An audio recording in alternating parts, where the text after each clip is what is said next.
Self-respect doesn't feel loud. It feels unfamiliar. It feels like the moment. You almost text back and don't. It feels like your heart racing, but your standards staying still. It feels like choosing peace, while your old patterns beg for chaos. Most people think self-respect is confidence. It's not. It's restraint. It's awareness. It's emotional discipline in real time. And when it first activates, it feels uncomfortable because you're no longer abandoning yourself to keep someone else comfortable. This is what self-respect actually feels like. Not in theory, not in quotes. In real time, self-respect feels like silence. When you used to over-explain, you feel the urge to clarify your intentions, to soften your boundary, to add extra reassurance, so they won't misunderstand you. And then something shifts. You realize, if they wanted to understand you, they would ask. And for the first time, you let your no stand alone. No paragraph, no performance, just clarity. That feels terrifying. At first, your chest tightens. Your brain whispers, "This is rude. This is harsh. You're being difficult." But you're not. You're just not negotiating your limits anymore. Self-respect feels like letting people misunderstand you and surviving it. It feels like watching someone test you and not reacting, not defending, not proving, just observing. You realize something powerful. Anyone who requires you to shrink, to keep them comfortable, is not aligned with your growth. That awareness is grounding. Self-respect also feels like not chasing closure. You don't double text for reassurance.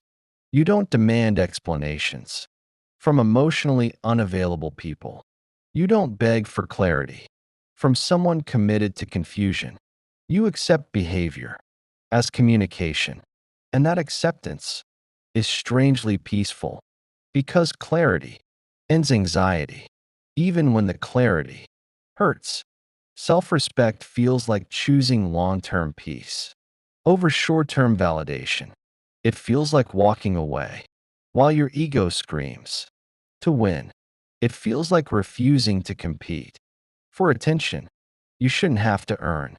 It feels like not performing femininity to be chosen, not performing strength to be respected, not performing chillness to be kept. It feels like authenticity without apology, and authenticity is not always received well.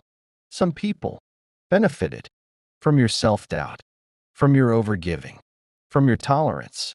When that shifts, they feel it. But this time, you don't panic. When someone pulls away, you don't scramble to fix energy. You don't absorb blame just to restore comfort. You breathe. You assess. You stay or you leave. But you don't betray yourself to avoid discomfort. That's self-respect. In real time, it's subtle, but it's powerful. Self-respect feels different inside your body. Not dramatic, not loud, regulated. You notice it first. In your nervous system, you're no longer spiraling over delayed replies. You're no longer decoding tone like it's a puzzle. You're no longer scanning for emotional temperature changes because you've made a decision. If it costs me my peace, it costs too much. That sentence alone changes your biology. Your shoulders drop. Your jaw unclenches. Your breathing steadies. Not because everything is perfect, but because you stopped trying to control outcomes. Self-respect feels like allowing uncertainty without abandoning yourself. You used to rush in, to fix distance, to repair tension, to restore connection at any cost. Now, you sit with it. You let silence breathe. You let people show you who they are under pressure, and you watch calmly. That calm is new because it used to feel unsafe, not to react. You equated movement with control. talking, with security, fixing, with love. But self-respect teaches you something radical. You don't have to overfunction to be worthy.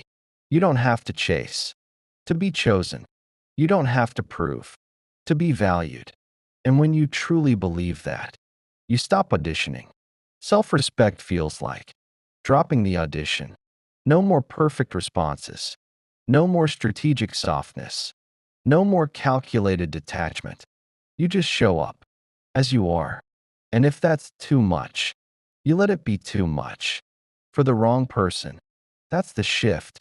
You stop managing perception. You start honoring truth. Self-respect also feels like disappointment without desperation. Someone lets you down. You feel it. You don't suppress it. You don't explode either. You register it. You adjust accordingly. That adjustment is self-trust. You trust yourself to respond proportionately. You trust yourself to walk away if needed. You trust yourself to survive disappointment. And that trust removes fear. Fear used to keep you attached. Fear of losing. Fear of being alone.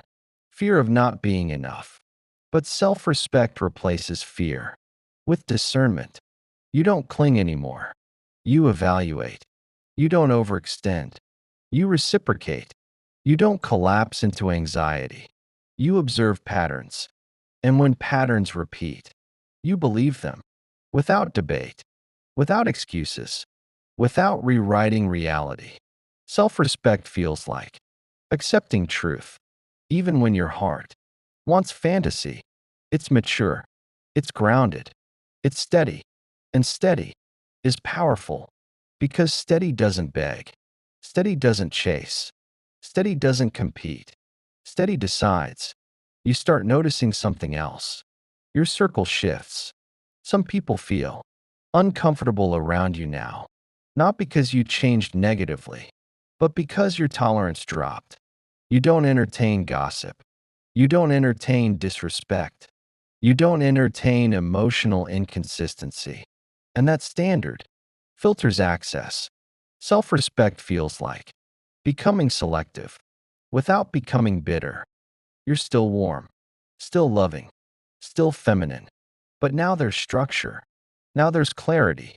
Now there's a quiet line that cannot be crossed twice. And that line, you no longer announce it. You enforce it calmly, consistently, without theatrics. That consistency is your power because self-respect isn't reactive. It's practiced daily in micro decisions, in tone, in timing, in what you tolerate and what you don't. This is where your identity shifts. You stop seeing yourself as the understanding one. You stop seeing yourself as the patient one. You stop seeing yourself as the one who holds it together. You start seeing yourself as someone who deserves reciprocity, who deserves effort, who deserves safety. That belief rewires everything. Because once you believe you deserve it, you stop accepting less. Even if less is familiar, even if less is comfortable, even if less once felt like love. Self-respect feels like choosing unfamiliar peace over familiar chaos. And that choice, it changes the trajectory of your entire life. Self-respect becomes real the moment it costs you something, not when it's convenient, not when it's applauded, when it's uncomfortable, when it risks connection, when it risks being misunderstood. That's when you find out if you truly have it. Because self-respect is easy in isolation. It's harder in relationship. This is where it reshapes everything. You start responding slower, not to play games, but to feel your truth first. You stop reacting from urgency. You respond from alignment. And that pause changes dynamics. People who were used to your instant reassurance now feel the gap. People who relied on your emotional labor now feel the absence. People who thrived on You're over-explaining. Now feel your silence. And silence is revealing. Some step up, some step back, some become uncomfortable. Because self-respect forces clarity. You're no longer cushioning consequences. If someone disappoints you, you don't smooth it over. You don't rationalize it away. You acknowledge it, and you adjust access accordingly. That adjustment is powerful because access is earned now, not assumed. You begin noticing who rises when you stop carrying, who reciprocates when you stop overgiving, who communicates when you stop chasing. That data is priceless. Self-respect feels like trusting what you see, even when you wish you saw something else. It feels like not arguing with patterns, not debating red flags, not spiritualizing bad behavior. You call it what it is, calmly, internally, and then you move accordingly. There's no dramatic speech, no emotional explosion, just distance, just boundaries, just clarity. And clarity changes the energy. You stop being the emotional anchor. For unstable people, you stop being the fixer. For avoidant partners, you stop being the therapist. For friends who refuse growth, because you realize something profound. Love does not require self-betrayal. Connection does not require depletion. Understanding does not require tolerance of disrespect. That understanding is sobering because it means you may outgrow people you once fought to keep, and that hurts. Self-respect doesn't make you heartless. It makes you honest. You grieve what you hoped for, but you no longer cling to what is. That shift feels like strength, without aggression, firmness, without cruelty, softness, without submission. And here's the deeper truth. When you embody self-respect, you become emotionally unattractive to people who need control, to people who rely on confusion, to people who feed off inconsistency. Because you no longer engage in their rhythm, you operate from steadiness, and steadiness exposes instability. This is where relationships recalibrate. Some grow healthier, some dissolve, some transform entirely, but none stay the same because you are no longer the same. You don't fear being alone the way you used to. You fear betraying yourself more. That's the turning point. When self-abandonment becomes more painful than solitude, that is real self-respect. Not aesthetic, not performative, integrated. You feel it in how you speak, in how you sit, in how you disengage, in how you choose. You're no longer trying to be chosen. You are choosing, and that energy reshapes every room you enter. There's a moment when self-respect stops feeling like effort and starts feeling like identity. You're no longer reminding yourself to have standards. You no longer rehearse boundaries. In your head, you no longer need pep talks to walk away. It's automatic, natural, integrated. Self-respect becomes who you are, not what you try to do. You notice it in small things, in how quickly you disengage from disrespect, in how calmly you say no, in how little you explain. To people committed to misunderstanding you, you don't feel powerful. You feel clear. And clarity is the most underrated form of power because clarity doesn't need validation. It doesn't need applause. It doesn't need agreement. It just stands. You stop fearing being too much. You stop editing your personality to be digestible. You stop diluting your standards to be kept. And something surprising happens. The right people lean in closer. Emotionally mature people feel safe around you. Regulated people respect your boundaries. Secure people rise to meet your standards. Because self-respect doesn't push away alignment. It filters out misalignment. That's the difference. You're not becoming closed. You're becoming selective. You're not becoming cold. You're becoming intentional. You're not harder to love. You're harder to manipulate. And that shift changes the entire quality of your relationships. You no longer tolerate potential over consistency. You no longer romanticize intensity over stability. You no longer confuse chemistry with character because your nervous system now recognizes safety. And once you've felt safety, you can't pretend chaos is passion. Self respect feels like peace in your chest. It feels like sleeping without replaying conversations. It feels like not obsessing over how you were perceived.